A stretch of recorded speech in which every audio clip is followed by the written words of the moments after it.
Du coup, oui, bonjour à toutes et tous.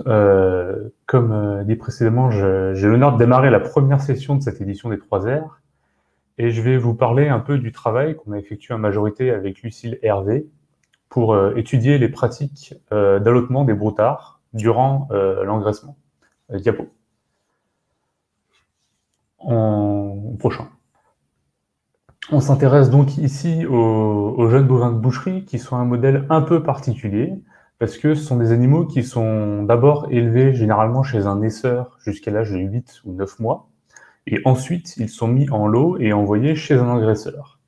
Et l'engraissement se fait en bâtiment et c'est un contexte qui est très propice à l'apparition de symptômes de maladies respiratoires qui représentent à elles seules 78% des troubles de santé chez les jeunes bovins en engraissement et on observe une incidence des maladies respiratoires de 18,5% durant les 6 premières semaines de l'engraissement.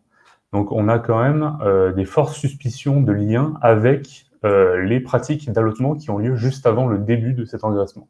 Prochain. On a une filière donc qui est organisée autour de 2 pôles qui sont d'un côté les élevages naisseurs, qui sont dans le cadre de notre étude plutôt situés dans le centre de la France, d'un autre côté des élevages engraisseurs qui sont en l'occurrence plutôt dans le nord-ouest, et avec un transfert d'animaux depuis l'un vers l'autre. Et ces transferts passent souvent par des centres de tri qui peuvent être gérés par des coopératives qui vont faire le lien entre naisseurs et engraisseurs. Prochain.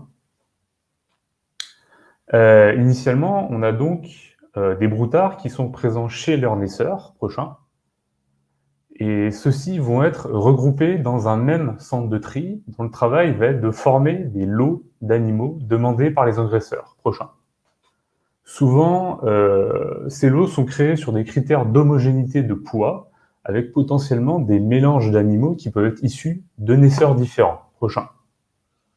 Enfin, ces lots donc, sont formés et ensuite envoyés aux élevages engraisseurs qui vont faire l'engraissement. Prochain. Dans tout ce système, on a donc un ensemble de facteurs de risque de maladies respiratoires qui peuvent dépendre d'élevage naisseur, d'élevage engraisseur ou des pratiques d'allottement en centre de tri. Prochain.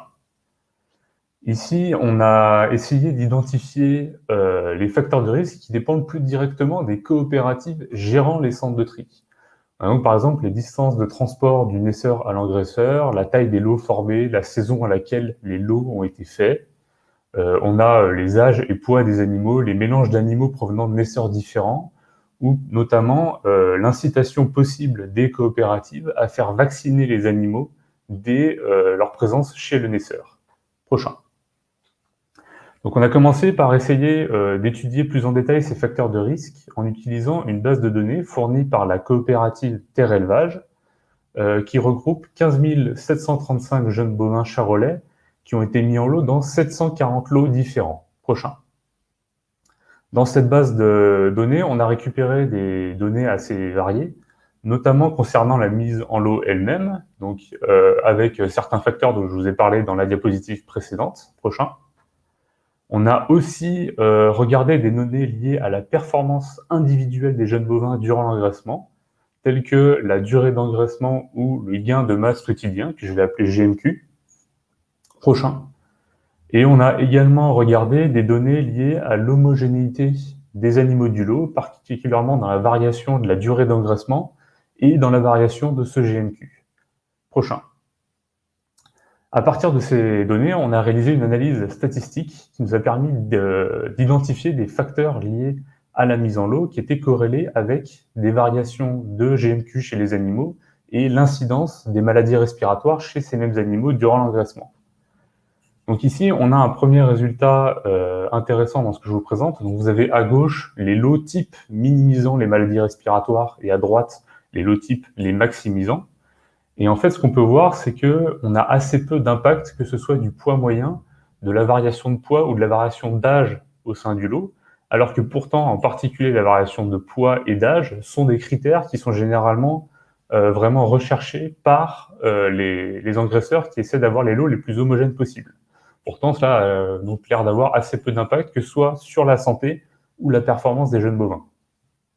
Ensuite, on voit aussi d'autres aspects intéressants, qui sont d'abord que la distance moyenne parcourue est beaucoup plus important pour les lots maximisant les maladies respiratoires que ceux minimisant les maladies. On a une proportion d'animaux vaccinés chez le naisseur qui est beaucoup plus importante dans les lots minimisants. Et on a un taux d'origine, c'est-à-dire le nombre de naisseurs différents ayant fourni les animaux servant à créer le lot sur le nombre d'animaux du lot, qui est également plus faible dans les lots minimisant les risques de maladies respiratoires. Prochain. On a 2 points qui sont particulièrement flagrants sur l'impact sur le GMQ des animaux. Le premier, c'est qu'on a donc une différence de 28 grammes par jour si 50 à 100% des animaux sont vaccinés dans le lot en comparaison de s'ils ne le sont pas. Et prochain, d'autre part, on a chaque tranche de 10 km de trajet supplémentaire qui diminue en moyenne le GMQ d'1 gramme par jour. On a donc bien des facteurs logistiques qui affectent la performance et la santé des jeunes bovins. Et donc, ce qu'on a essayé de faire par la suite, c'est de traiter un de ces facteurs pour essayer de voir comment est-ce qu'on pouvait améliorer la gestion des jeunes bovins pour augmenter leur performance et leur santé. Prochain. Pour cela, on a développé un algorithme servant d'outil d'aide à la décision pour minimiser les distances de trajet de naisseur à engraisseur, et cela en sélectionnant de manière optimale le centre de tri par lequel les animaux devaient passer entre naisseur et engraisseur. On a donc ici un outil d'aide à la décision qui est assez simple, qui ne va pas impacter la composition des lots des broutards, mais juste modifier leur transport et leur trajet. Donc là, on va considérer, par exemple, pour vous expliquer le fonctionnement de l'algorithme, un cas très schématique et très simplifié où on a 2 naisseurs qui vont envoyer des animaux pour faire un lot qui va être envoyé à un engraisseur, avec le choix entre 2 centres possibles. Prochain. L'algorithme va donc commencer par calculer simplement la distance de trajet totale si les animaux étaient envoyés au centre A. Prochain. Il va ensuite... prochain. Il va ensuite faire la même chose si les animaux étaient envoyés au centre B. Prochain. Il va ensuite calculer la somme des distances parcourues dans les 2 cas et sélectionner le centre pour lequel cette distance sera la plus faible. Prochain. En réalité, il existe beaucoup plus d'un centre et beaucoup plus d'animaux à assigner, mais le principe reste le même. Il y a une seule contrainte supplémentaire, c'est la capacité maximale des centres de tri, et donc on veille à ce qu'il y ait toujours suffisamment de place dans un centre pour accueillir tous les animaux. Prochain. Donc une fois qu'on a fait cet algorithme, on l'a testé sur un nouveau jeu de données, regroupant cette fois-ci plus de 134 000 bovins envoyés dans 13 centres de tri et mis en place dans plus de 9 000 lots. Et on a réassigné tous les animaux à des centres de tri de manière optimale et comparé ensuite les distances de trajet historiques selon la base de données et nos distances de trajet optimisées. Prochain. Lorsqu'on regarde les distances parcourues, on voit une distribution avec 2 pics. Le premier va concerner les trajets vraiment courts et le deuxième les trajets longs. Prochain. Et ici, en fait, on observe 2 différences intéressantes. La première, c'est l'augmentation de la proportion du premier pic, donc la proportion de trajets courts. Et la deuxième, c'est le déplacement du pic de long trajet vers des distances plus faibles. Donc, on a bien un effet de notre algorithme d'optimisation sur les distances de trajet. Prochain. Un aspect supplémentaire intéressant qu'on a, c'est que la répartition des trajets selon les 13 centres a été complètement modifiée par l'algorithme, qui a privilégié les plus petits centres et en revanche a complètement négligé le deuxième plus gros centre historiquement. Ce résultat montre donc que la localisation géographique de ce centre n'est pas bonne pour minimiser les distances de trajet. Et donc, au-delà de l'aide à l'allocation des lots au centre, notre algorithme peut aussi, de manière plus générale, identifier l'intérêt relatif des centres dans le but de minimiser les distances de trajet. Prochain. En conclusion, il y a 3 points importants dans cette étude. La première, c'est un constat qui est que la mise en lot est susceptible de jouer un rôle sur la santé, la performance et le bien-être des animaux, notamment à cause de son rôle dans le développement de maladies respiratoires. Prochain. De là, on a fait une analyse pour identifier la distance parcourue, le taux de vaccination et le taux d'origine comme étant des facteurs importants. tandis que l'homogénéité qui est souvent utilisée pour former les lots avait finalement assez peu d'impact sur les performances des jeunes bovins. Prochain. Enfin, on a développé un algorithme d'assignation de lots vers les centres qui nous a permis de réduire sensiblement les distances parcourues et d'obtenir des informations importantes via la redistribution des animaux selon les différents centres de tri. Prochain. Donc pour finir, je voudrais remercier les auteurs de l'étude, les différentes institutions qui les soutiennent, et plus spécifiquement le soutien du PSDR qui finance le projet Sentinov, dont fait partie cette étude, et vous pour votre attention. Merci à tous.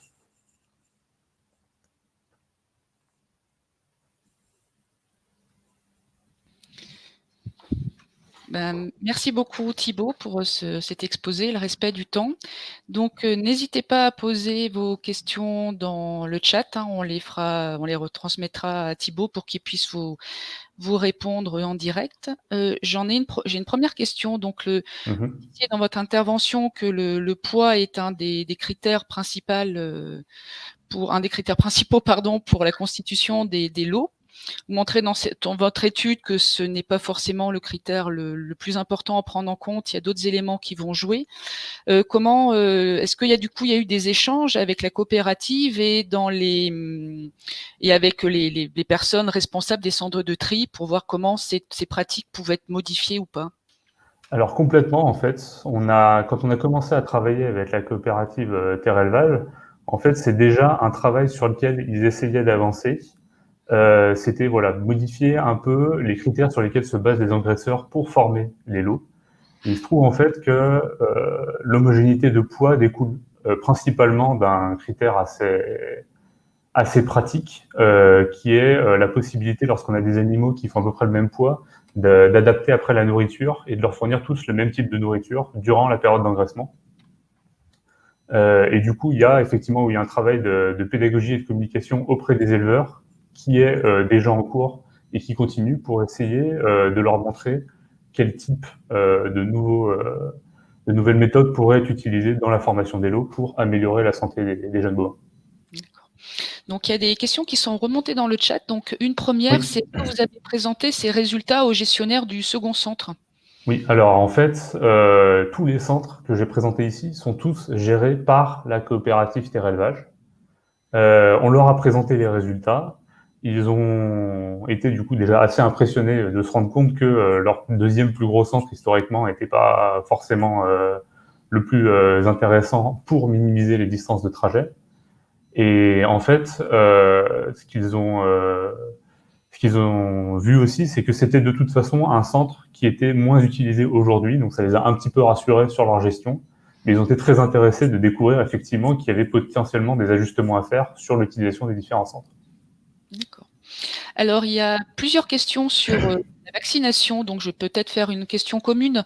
Donc, il y a une première question, c'est quand vous parlez que les animaux, il y a un effet de la vaccination sur le GMQ et du coup le gain de poids des animaux.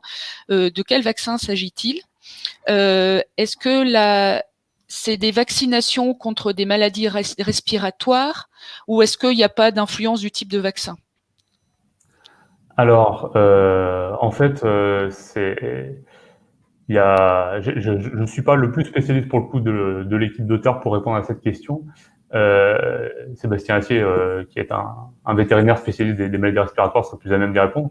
Mais je crois que ça regroupe principalement la prise de colostrum chez le naisseur, qui en fait permet du coup d'avoir une meilleure préparation des individus en quelque sorte lors de leur arrivée en centre de tri à la résistance aux maladies respiratoires. D'accord. Pardon, allez-y, excuse-moi. Oui, non, pardon, je me souviens plus de la deuxième partie de la question, désolé. Savoir est-ce que du coup mais vous avez répondu s'il y avait une influence du type de vaccin ou pas en fait. Oui, non, du coup, ouais, donc, on a vraiment un type de lot en fait qui est validé par la coopérative comme étant des lots composés d'animaux ayant été vaccinés chez le naisseur. Est-ce que vous avez considéré la solution quand il n'y a pas de passage au centre de tri, c'est-à-dire quand ils vont de l'élevage naisseur à l'élevage engraisseur directement? Absolument. Alors, pour l'efficacité, enfin pour l'utilisation de l'algorithme, on ne l'a pas considéré parce que l'idée était vraiment de uniquement pour l'algorithme d'influer sur la logistique de traversage des centres de tri. En revanche, on sait que généralement, les lots qui vont directement du naisseur à l'engraisseur sont à la fois des lots qui font du coup un seul trajet, ce qui est généralement plutôt bénéfique pour les animaux, et en plus des lots dans lesquels on n'a pas la question du mélange d'animaux venant de différentes origines, qui a l'air d'avoir aussi un impact sur le risque de maladies respiratoires. Et donc, étant donné que c'est uniquement des animaux qui viennent d'un seul naisseur, on a généralement une incidence plus faible des maladies respiratoires dans ces lots-là. Il y avait une autre question, justement, quand vous comparez au départ un petit peu les impacts de la mise en lot sur les GMQ des animaux. Est-ce que dans les comparaisons que vous avez effectuées, la taille des lots, est-ce qu'elle était homogène? Et sinon, est-ce qu'elle a eu un impact? Est-ce que la taille des lots, on peut avoir potentiellement des lots avec plus et d'autres moins d'animaux? Absolument. Alors la taille des lots n'était pas homogène. On a récupéré vraiment un ensemble de lots assez variés. En revanche, elle a été considérée comme une covariable dans l'analyse. Et donc, on a un effet ici qui est indépendant de la taille des lots, qui est prise en compte par ailleurs dans l'analyse statistique. D'accord. D'ailleurs, quand on parle là de méthode d'analyse statistique, on a une question sur ce point-là. Quelle méthode d'optimisation avez-vous utilisée? Alors,